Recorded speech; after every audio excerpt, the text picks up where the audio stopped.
আমরা এখন দাঁড়িয়ে আছি যাত্রাবাড়ি থানার আশেপাশে।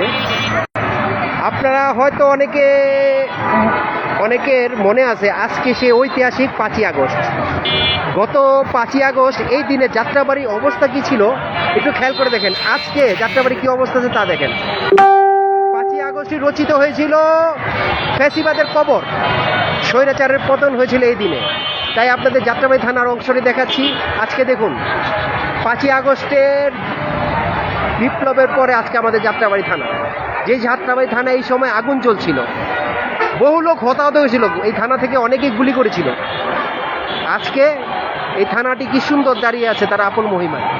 থানা তো ঠিকই রয়ে গেছে, থানা যারা অত্যাচারী ছিল তারা তো পালিয়ে গেছে, সেই পুলিশ বাহিনী এখন আর নেই, কিন্তু যাত্রাবাড়ি থানায় 5ই আগস্টে সুন্দর মতো দাঁড়িয়ে আছে।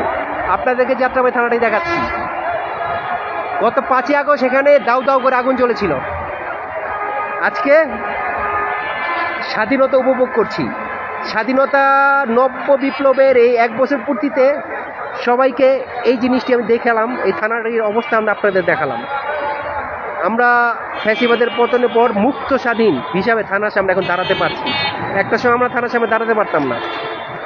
দেখুন সারি সারি গাড়ি দিয়ে রয়েছে, যে যার ডিউটি ঠিক মতো করছে।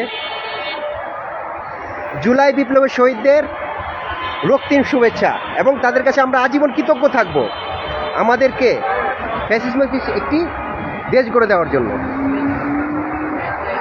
জুলাই বিপ্লবের শহীদদের প্রতি বিনম্র শ্রদ্ধা, এবং আজকে এই ঐতিহাসিক দিনে সবার প্রতি রইল স্বাধীন সমাজের পক্ষ থেকে আন্তরিক শুভেচ্ছা এবং ভালোবাসা। আপনারা দেখলেন আজকে সেই ঐতিহাসিক থানাটি দেখালাম। গত 5ই আগস্ট থানার অবস্থা গেছিল, আজকের কী অবস্থা আছে।